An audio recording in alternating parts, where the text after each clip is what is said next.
Ontem o Adrilles, que é o integrante do Morning Show na Jovem Pan, teve um piti no ar. O assunto sendo debatido tinha a ver com a estagiária do STF, uma estagiária olavista, que se descobriu que ela era uma informante do Alan dos Santos, né? Um blogueiro bolsonarista e que está sendo agora investigado em 2 inquéritos no STF, um por atos antidemocráticos e outro por fake news. E daí, nessa investigação, a polícia vê conversas do Alan dos Santos e descobre lá essa informante, essa estagiária olavista dentro do STF, sob supervisão do ministro Lewandowski.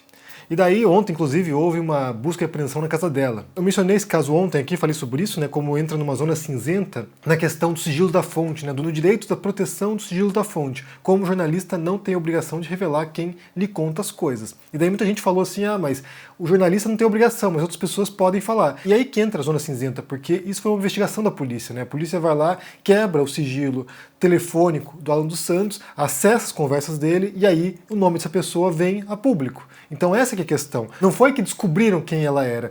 Foi uma investigação relacionada ao Alan dos Santos. E aí sim joga o nome dessa pessoa no ar. Eu vou falar um pouquinho mais sobre isso aqui, depois emendo num outro tópico. Mas antes disso, já curta esse vídeo, já deixa seu comentário aqui embaixo dando um bom dia e também se inscreva no canal para a gente poder chegar a 700 mil inscritos até o fim desse ano, até dezembro. Então, qual foi o rolo? Como eu falei ontem, há uma zona cinzenta porque, caso essa informante tenha cometido um crime, tenha revelado, por exemplo, questões secretas do STF para o Alan dos Santos, aí sim faz sentido revelar o nome dessa informante, ao ponto inclusive de ser investigada, né? Pode ter cometido crimes junto com o Alan dos Santos. Porém, se ela só contou fofocas de bastidores, se ela só dividiu coisas que estavam acontecendo com ela ali no STF, aí realmente é um passo preocupante. Eu vou dividir com vocês, eu vou fazer um react aqui, né, da cena ontem entre Joel Pinheiro da Fonseca e o Adrilles. Porque o negócio esquentou ali. Eu vou assistir com vocês. Se por acaso não tiver o vídeo em seguida, é porque eu tive que cortar depois aqui por causa dos direitos autorais. Mas eu vou fazer um react, eu vou assistir esse vídeo com vocês aqui e depois comentar. Então eu vou soltar aqui o vídeo e daí depois eu falo um pouquinho mais sobre esse assunto. Vamos lá. O jornalismo brasileiro, e aqui eu falo, a Folha de São Paulo virou um capacho do Supremo Tribunal Federal. Tá nervosinho. Me respeita, não tô nervosinho, não. Você que faz parte do Conselho Editorial, assim. tá encobrindo, tá fazendo um discurso anti-jornalista. Você tá perseguindo fontes. É que você é capacho do Bolsonaro, isso que te ofende. A Folha de São Paulo pegou o Intercept e protegeu a fonte pra destruir. Você sabe que você é capaz. O seu jornal ajudou a destruir a Lava Jato com o Greenwald. Quem destruiu foi o seu Bolsonaro. O seu jornal foi o seu Bolsonaro, Adrilles. Pergunte pro Sérgio Moro. Pergunte pro Sérgio Moro. Pergunte pros procuradores. Você tá mentindo. Porque você é capacho. Você é capacho do Bolsonaro. Tá cuspindo. Pode cuspir. Pode cuspir. Você é capacho do Bolsonaro. Pode cuspir. Você é mais fácil do conselho. Você deve ter vergonha assim fazer esse discurso anti-jornalista. Você sabe que tá mentindo. Você sabe. Os ânimos estão um pouco alterados. E nesse momento é muito importante manter a seriedade. Bem, nesse papelão, há alguns elementos para a gente poder analisar aqui. Alguns são argumentativos, inclusive, e outros têm a ver com a questão sendo abordada. O primeiro deles foi que essa tática do Adrilles de, erguer o tom e começar a insultar e atacar o Joel Pinheiro da Fonseca, eu não vejo como se ele tivesse realmente enfurecido. Eu não vejo. Talvez a gente precisasse aqui do Metaforando para analisar isso, ver a linguagem corporal. Mas é um recurso que ele adota. Inclusive um recurso que é propagado, né, que é defendido pelo Olavo de Carvalho. E se você lê o livro do Schopenhauer, né, A Arte de Ter Razão, ou Como Vencer um Debate Sem Precisar Ter Razão, é o último estratagema desse livro. É quando ele diz o seguinte, olha, se você percebe que está perdendo o debate, você vai lá e ataca o seu opositor, você vai lá e faz uma confusão, arma um circo para poder despistar, para poder encerrar o debate e dar a impressão de que você tem o estatuto moral sobre a pessoa, né? De você estar por cima porque você tem a fúria, a revolta, que é como diz Olavo, né? Porque o insulto é um modo de você expressar revolta quando não há mais palavras. Então, assim, ele usa dessa tática argumentativa de gritar, de se impor, para poder desestabilizar o opositor, para poder subjugar o adversário e assim, entre aspas, vencer o debate. Como eu disse, eu não sei se ele está realmente nervoso, eu acho que é mais uma cena, encenação isso, pra mim. Confesso que eu não tenho visto mais o Morning Show tem um bom tempo, né? Desde que o Edgar deixou a bancada lá do Morning Show, né? Ele moderava o Morning Show, desde que ele deixou o Morning Show eu não assisti mais, porque pra mim esse novo moderador, que nem sequer sei o nome dele, pra mim esse novo moderador aí ele está muito mais alinhado à extrema-direita, né? O Edgar ele dava um ponto de equilíbrio no debate. Esse aqui já pende para o lado dos olavistas, dos bolsonaristas, para mim já se torna inassistível o negócio. E o Joel Pinheiro da Fonseca, por mais que você possa discordar completamente dele, nas posições dele, né, porque ele é o típico liberal clássico mesmo, né, e defende as posições de maneira aberta, ele ainda está num ponto de defesa razoável das posições dele. Né. Você pode até mencionar aqui o caso do artigo dele sobre venda de órgãos, né, que a gente até mencionou aqui, inclusive, em vídeo. Mas, no geral, ele caminha sobre um solo de racionalidade e de ponderação e que apresenta posições, muitas delas bastante sensatas. Mas não é o caso do Adrilles. O Adrilles é um olavista, o Adrilles ele é um bolsonarista e ele faz todo o esforço possível e imaginável para defender o Bolsonaro. Inclusive, eu sou obrigado a concordar também com o Joel Pinheiro da Fonseca que essa revolta que eles têm agora em relação à fonte, essa revolta que eles têm agora quebrou o sigilo da fonte, é uma revolta hipócrita, né? Porque quando foi o caso da Vaza Jato, quando foi o caso da Intercept revelando as conversas do Sérgio Moro com procuradores da Lava Jato, que vem através do Glenn Greenwald e do Demori, as pessoas queriam saber quem era a fonte e fizeram de tudo para tentar descobrir quem era a fonte. Então, naquele momento, não havia essa defesa do sigilo da fonte. Não, tinha que encontrar quem eram os hackers, tinha que prender os hackers. E depois foram presos mesmo, mas de outros modos, né? Chegaram ao hacker de outra maneira. Mas esses bolsonaristas que agora estão revoltados porque foi quebrado o sigilo da fonte da informante do Alan dos Santos, não tiveram essa revolta quando foi o caso da Vaza Jato. Pelo contrário, eles estavam defendendo que fossem presos os hackers e os jornalistas, inclusive, né? Se você lembrar, no Morning Show, inclusive, você tinha lá o Caio Coppola insinuando que os jornalistas que publicaram as reportagens da Vaza Jato eram receptores de material criminoso. Ou seja, o negócio foi diferente, a situação foi bem diferente quando houve Vaza Jato. Mas agora eles estão revoltados porque isso afeta um olavista, que é o Alan dos Santos, isso afeta o governo Bolsonaro, isso afeta a disputa que eles têm, né, contra o STF. Então, para eles, como essa disputa, no final das contas, é sempre moral, né, uma disputa de posições, não é uma disputa pela verdade, não é uma disputa pelo conhecimento razoável da realidade, não é uma disputa, sabe, pela posição mais correta, mas é uma disputa de poder, então agora eles são obrigados a defender o Alan dos Santos, não importando qual seja a condição. Como eu falei, esse é um terreno arenoso, é um terreno espinhoso, porque de fato é uma zona cinzenta e me parece imprudente que os jornais tenham publicado o nome da informante antes de verificar se ela cometeu algum crime ou não. Nesse caso aqui, eles de fato puseram os pés pelas mãos, porque se trata de um adversário, porque se trata do Alan dos Santos, então assim, aparentemente, bem, que se dane o Alan dos Santos, né, que se ferre, mas no final das contas eu acho que a situação é complicada. Ainda acho, né? Muita gente veio defender ontem a quebra de sigilo, mas para mim a gente tem que pensar que de fato sim, é uma situação delicada e que podem estar extrapolando aqui certos limites legais, inclusive, de defesa da imprensa livre, mas resta investigar e saber se ela cometeu ou não crimes. Mas, como eu falei, é uma situação complicada mesmo.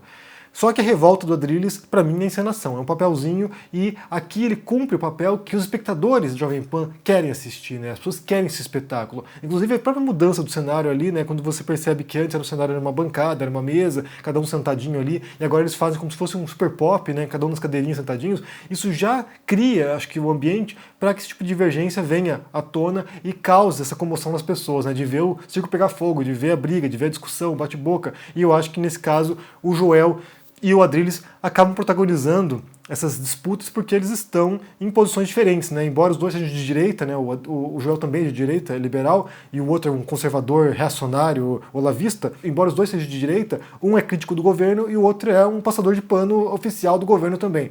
Então os dois ali acabam protagonizando essas disputas. Mas de qualquer maneira, a gente tem que entender que esse recurso aí de interromper a pessoa, né, de levantar a voz, de gritar, de bater na mesa, de soltar os perdigotos, essa é uma estratégia discursiva, de retórica, de argumentação, inclusive, para você atacar o seu opositor e tentar desestabilizar e encerrar o debate. Eu não vejo, como eu falei, repito aqui, como se fosse uma revolta genuína. Me parece que é encenação isso. E ainda falando sobre debates e argumentação, eu quero mencionar aqui um caso que aconteceu ontem, porque o Leandro Carnal ele foi cancelado, de novo. Ele foi cancelado na internet, as pessoas estavam revoltadas por causa de um artigo que ele publicou no Estadão. O artigo é intitulado "Devemos queimar estátuas de Bernini". Daí, subtítulo: "Obra de arte é um documento e eliminar documentos é algo inquisitorial, um gesto de poder".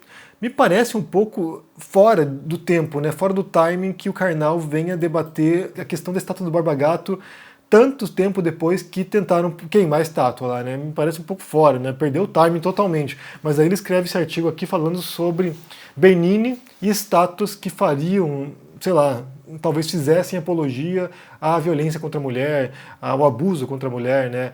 E aí ele menciona esses estátuas do Bernini que estão por toda Roma. É um grande escultor italiano. Eu tive a impressão, na verdade, que ele queria mais dizer que ele esteve em Roma e visitou a Galeria Borghese do que, de fato, defender estátuas, alguma coisa assim.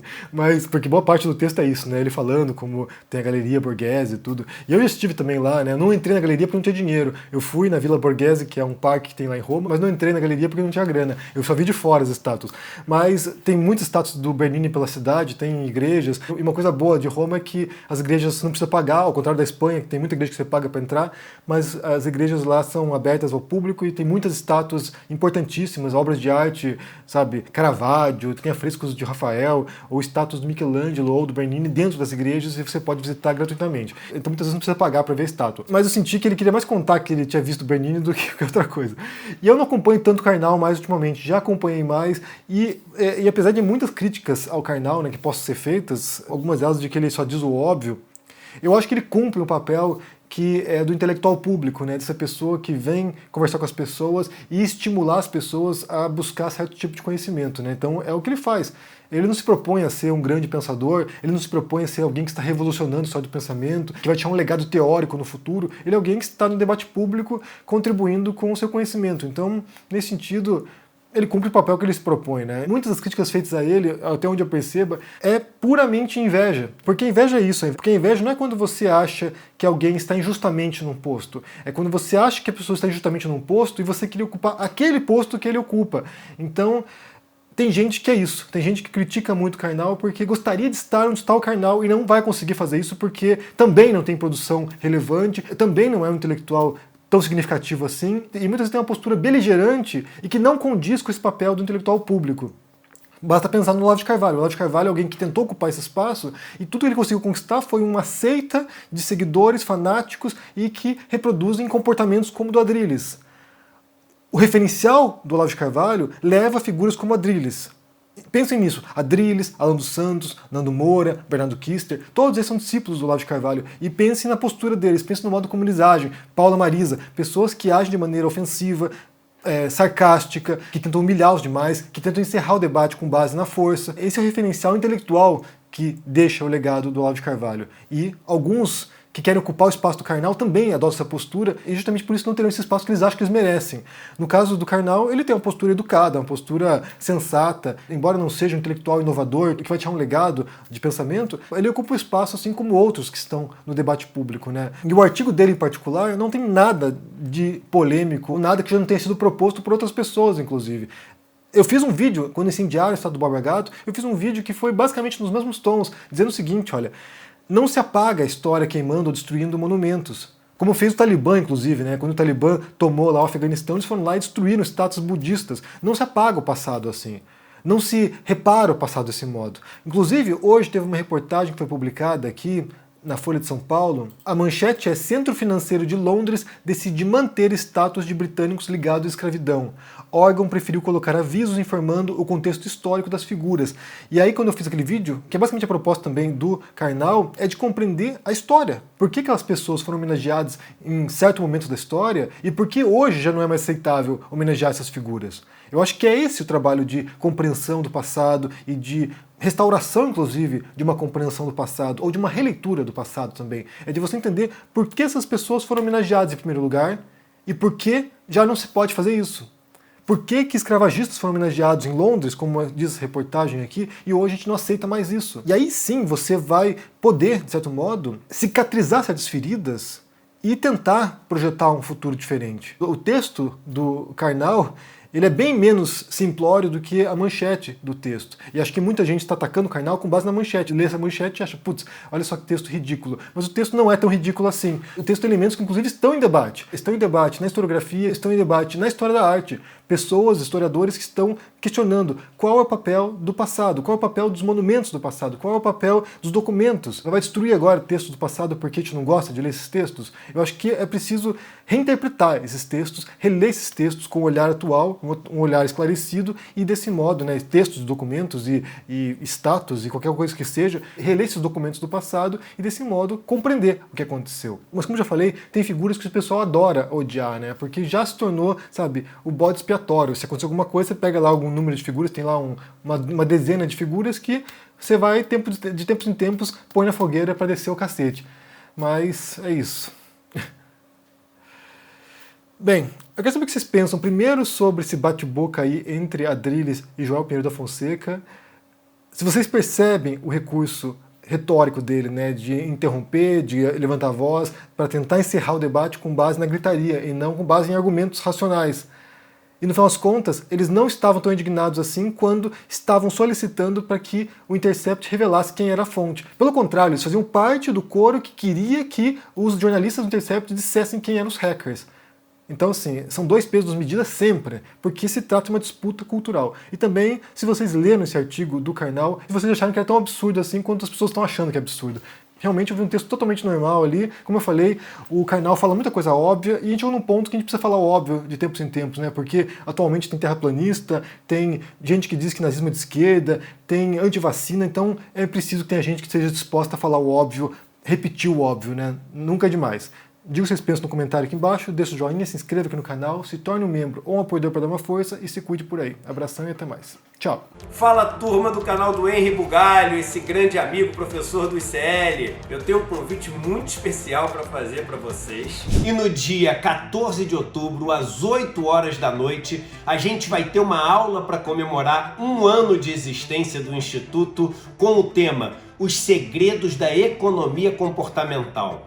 Talvez no mundo de hoje o tema mais importante para ser estudado e o tema da moda nos principais centros acadêmicos do mundo. Com ele a gente consegue entender por que a gente toma as decisões de uma maneira tão impulsiva como a gente toma hoje em dia. Por que a gente é levado a acreditar em notícias falsas sem checar o seu conteúdo e sua fonte. Como políticos e marcas fazem com que a gente tome decisões que são péssimas para a gente e ótimas para a lucratividade e para os interesses deles. Tudo isso eu vou explicar para vocês em 1 hora no dia 14 de outubro às 8 horas da noite. Para você se inscrever é muito simples, clica no link aqui em cima ou aqui embaixo e aí gratuitamente você vai poder se inscrever em poucos segundos. E depois é só ficar atento no seu e-mail, porque a confirmação da sua inscrição vai chegar lá. Não perde essa chance não. Dia 14 de outubro, 8 horas da noite no horário de Brasília, uma aula histórica para celebrar um ano do Instituto Conhecimento Liberto. Até lá!